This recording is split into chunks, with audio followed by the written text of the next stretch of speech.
Yo, hotep. Comme ma kilin, d'abord kilin, c'est pas kilin, femme kilin, c'est kilin, injo kilin, son kilin. Nkanya jelu nkanya saba, ka kilin di sama, ka kilin di duguma, ka to kilin na sambe mba solo mi jansa tawma. Olu ka mina dun wala kala si daba ma yoro. Daba ma ko ke gunomi ka don fe ko bele jelena.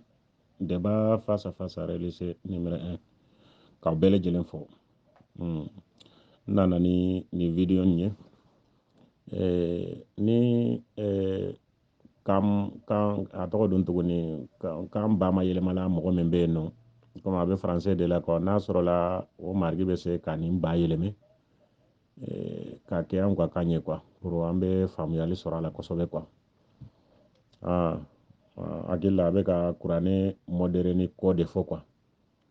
voilà donc n'a bɛ se ka ba yɛlɛmɛ ka kɛ an ka kan ye vraiment o bɛ diya anw ye trop ni faransɛ kan mɛn n'a mɛn ka surun yen nɔ o bɛ se k'a ba yɛlɛmɛ k'a kɛ an ka to don kan ye an bɛ faamuya sɔrɔ a la kosɛbɛ a bɛ ka mun de fɔ kuranɛ ko la a bɛ ka hayaw dɔw fɔ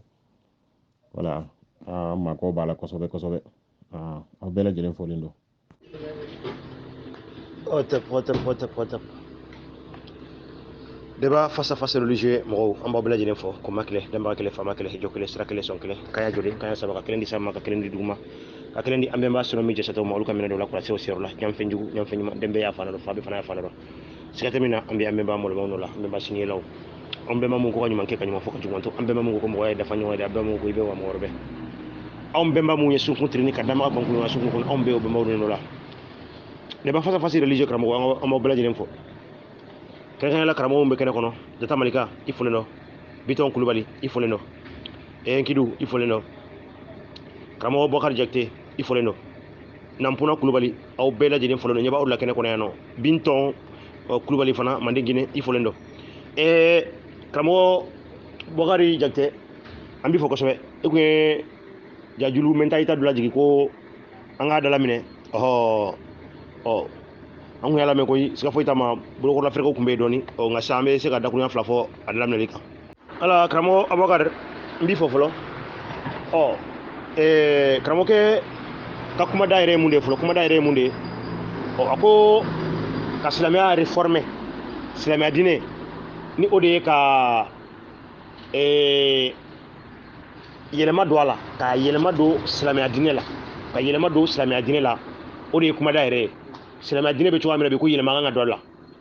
a ka kuma fɔlɔ bɛ tali kɛ mun de la mɔgɔ mun ye ɲɛfɔliw kɛ silamɛya diinɛ kan lamala mɔgɔ mun ye liburu sɛbɛn a ye dɔw tɔgɔ ma Nawawi fo ka taa bila hadisa dalaminɛbagaw kuranɛ dalaminɛbagaw la n'o ye tafsirikɛlaw ye olu ye ɲɛfɔli mun kɛ kuranɛ kan a ko siga foyi t'a ma k'u ye ɲɛfɔli mun kɛ o ɲɛfɔli ninnu kan ka réformer ko nka olu ye ɲɛfɔli mun kɛ u ma fili dɛ u ma fili u ye fɛn o fɛn fɔ silamɛya ka kɛlɛ kan kuranɛ kɔnɔ u ye jadisme fɛn fɛn encouragé n'o de ye silamɛya ka kɛlɛ ayaw ye olu ye ɲɛfɔli fɛn u ka kitabu kɔnɔ k'u y'a dalilu bɛɛ lajɛlen ta kuranɛ de kɔnɔ c'est à dire mɔgɔ mɔgɔ ye kuranɛ dala minɛ ka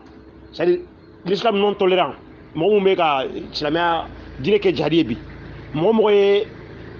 recherche kɛ kuranɛ kan ka livre dɔw sɛbɛn o tɔgɔ la ka mɔgɔw su ka kɛ o mɔgɔ fagaw ni jihadi kan ko olu ma a f'u kunfɛ dɛ u y'a dalilu ta kuranɛ yɛrɛ yɛrɛ de kɔnɔ a na ni o sura dɔw ye a dalilu dɔw ye suratu Muhamadu kɔnɔ ani kuranɛ sura wɛrɛw kɔnɔ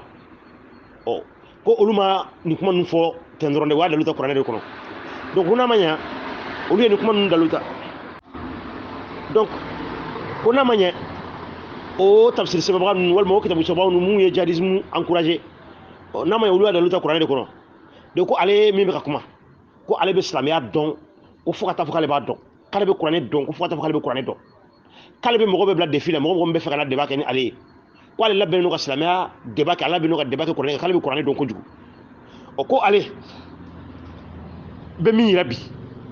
k'o de ye k'a fɔ silamɛya kan ka réformer silamɛya kuranɛ kan ka réformer ka a yɛlɛma kɛrɛnkɛrɛnnenya la kɛlɛ ayaw a ka kumaw focaliser b'o o aya ninnu de kan c'est à dire o kan ka réformer o hɛni kuma mun bɛ kuranɛ kɔnɔ k'olu kan ka réformer c'est à dire a ka kuma b'a yira olu kan ka bɔ yen ay tu faga ay tu kɛlɛ ay tu faga ay tu kɛlɛ ko fo diinɛ ka kɛ ala ta ye o kuma mun bɛ kuranɛ kɔnɔ o a ye mɔgɔw bolo tigɛ a ye mɔgɔw senw tigɛ u ka fɔ ɲɔgɔn a ye mɔgɔw bolo tigɛ mɔgɔw senw tigɛ o mun bɛ kuranɛ kɔnɔ dɛ ko aw o wale ninnu kɛ aw kana hinɛ olu sonw na u bolo tigɛtɔ aw kana hinɛ jɛnɛkɛla la a bontɔ fara la k'aw kana hinɛ o la dɛ o ko kuma mun bɛ kuranɛ kɔnɔ dɛ o ko o kumaw de kama bi arabu denmisɛnninw arabu jeunes olu egirilen don olu diminen don bi u bɛ ka balaw bɛɛ lajɛlen wuli ka a jɔ en plus o k'a ye kafiriw kɛlɛ o kafiriw y'aw bɔ yɔrɔ mun na aw fana ka u kɛlɛ k'u fana bɔ o yɔrɔ la ko n'i ye arabu denmisɛnninw ta bi k'a lajɛ olu hakili la ko faransi nana u coloniser fɛn donc olu fana u bɛ ni kuranɛya ninnu de ta k'a fɔ k'u b'o appliquer donc olu fana ka kan ka faransi kɛlɛ de olu fana ka kan ka terrorisme walew de ta ka faransi kɛlɛ donc o b'a yira ko walejugu fɛn fɛn bɛ ka kɛ kuranɛ de bɛ ka mɔgɔw bila a la silamɛya tɔgɔ la kuranɛ bɛ ka mɔgɔw bila a la u tɛ ka k'u kunfɛ dɛ u bɛ ka dalu ta kuranɛ de kɔnɔ donc ko n'a ma ɲɛ u bɛ ka dalu ta kuranɛ de kɔnɔ ale ni hakilila min don o de ka kuranɛ réformer ka silamɛya diinɛ réformer donc à partir de kuranɛ min ni silamɛya diinɛ ka dalu bɛ taa yen ale hakili bɛ min na o de ka réformer i b'a dɔn ko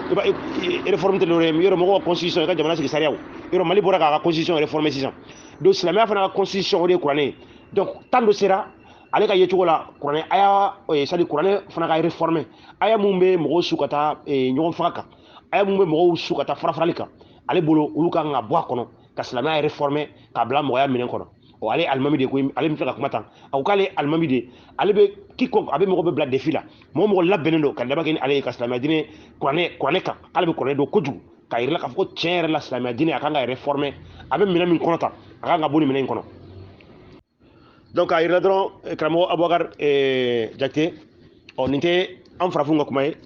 nin tɛ an kɛmɛtiw ka kuma ye nin ye silamɛw yɛrɛ de ka kuma ye ko silamɛya diinɛ livre ka kan ka réformer de n'a hakili an ka walandaw la don o don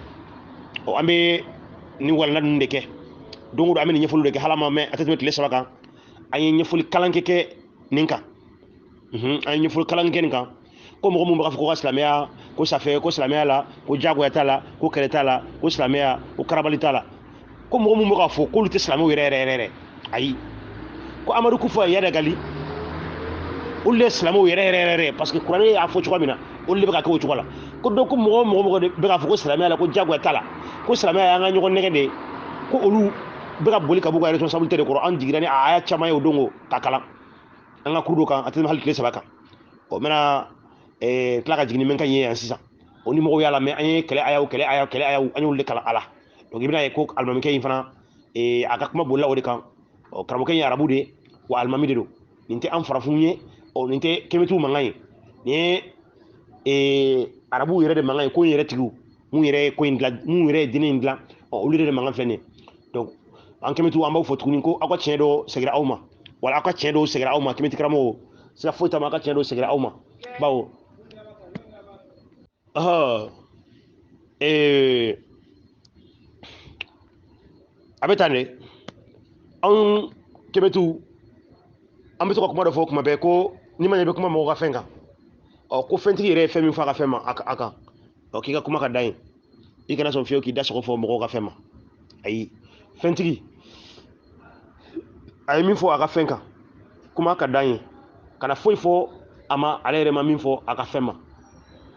kana foyi fɔ mɔgɔ ka fɛn ma ale yɛrɛ ma min fɔ a ka fɛn ma o la an yɛrɛ fana bɛ mɔgɔw bali k'a fɔ ko o k'a fɔ k'u bɛna farafinya fɔ anw nɔ la ko n'u bɛ fɛ ka farafinya ɲɛdɔn bɛɛ n'u bɛ fɛ ka farafinw bɛnbaw ka dɔfɔw dɔn k'u k'a to anw yɛrɛ ka kuma ten sa ko kuma dira anw yɛrɛ ma ko anw yɛrɛ balolen ɲɛna ko anw tɛ sɔn mɔgɔ ka kuma anw nɔ la o de la an b'o fɔli min kɛ mɔgɔw ye an bɛ o kelen an b'o de ta ka mɔgɔw fana sɛgɛrɛ n'a ma ɲɛ kuma o kuma k'an bɛ kuma wali diinɛ don ka chrétien diinɛ silamɛya diinɛ kan an bɛ taa olu ka livre de dayɛlɛ olu yɛrɛ ye min fɔ u yɛrɛ ma an bɛ kuma ka da yen an tɛ foyi fɔ u ma min fɔ u yɛrɛ ma bawo o la n'an y'o kɛ an ma kɛ mɔgɔ kilennenw ye an ma kɛ ladiriw ye anw ko olu kana kuma anw kan anw nɔ la ko n'u bɛ fɛ ka fɛn min ɲɛfɔ farafinya kan k'u kana anw ɲininka bon n'a ma ɲɛ an fana bɛna kuma olu ka diinɛ kan anw fana ma kan ka foyi fɔ olu ma olu nɔ la bawo olu nɔ ye yɔrɔ jumɛn de ye ka fɛn min b'u bolo n'o ye kuranɛ ye o kuranɛ ye ɲɛfɔli min kɛ silamɛya diinɛ kan anw dalajigi dala yɛlɛ an bɛ taa ka dalilu ta ye dɛ ka kuma o ye min fɔ u yɛrɛ ma anw b'o de fɔ an bɛ dan ye de a ka d'an ye fana komi an bɛ tilen ka fɔ cogoya min na ni mɔgɔ n'i bɛ fɛ ka dɔ farafinya kan ni fe ka do farafun ga farafun bembaw ka o kebe tu balulen do o akadanye ikana fuki be kuma an fana do la ho amba bela jene foni amba make ka nyefoliye ambal make almamke koni islamike o kani che aka chen fola ba ko chen ni ya ye afo ale ye kala ay qur'ani kala ka qur'ani babi ko ma yere ka disi ko shina e mina o nga ay chen ayre ay vraiment islam dine ni chwala ani mo yatita islam dine ni chwala islam ni mo were sika nya duma ko len sanfe en tant que islam dine qur'ani ne bubulo en tant que qur'ani texte de ma fale chen la islam ni mo were sika ben sigila donc ni olu yere islam yere ya bi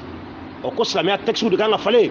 amba fongo vraiment o yere jongo ala uyafu jongo ala chere la ni chwala islamia dini ani mo wuti sabe on fana do fokoy nu sona kata qur'an aya mumbe mo la goyanyo akona u fawmene ko luki aw nyiwnye ni mo make islamia wiye akona ulu ko jaw yere nu sona ko aya mbo qur'an kono